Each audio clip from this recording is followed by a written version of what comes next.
Space technology, what is that? Millaista työtä suomalaiset tekee? Mä olen organisaatiopsykologi Jaakko Sahimaa ja mä lähden työkyläilemään suomalaisten työpaikoille.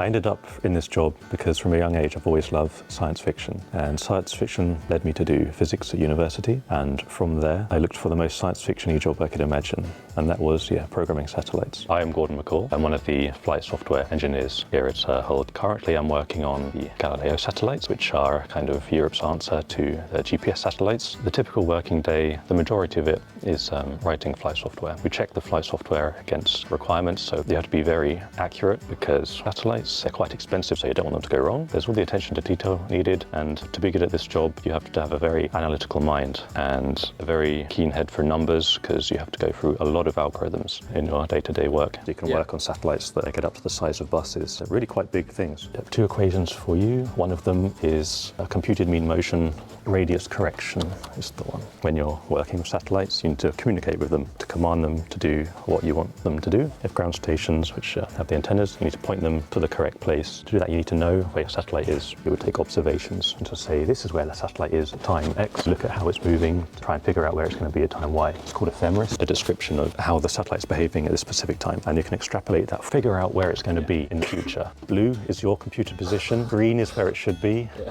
and red is my one.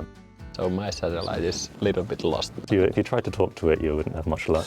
When I was looking abroad in Europe for work, Hold seemed like a really good place to come to. There is a lot of like-minded individuals with huge, deep pools of knowledge that I can draw on. It helps me with my work. You're pushing the boundaries of what humans know. You're right on the edge of scientific discovery, moving that barrier back a little bit at a time for the whole world.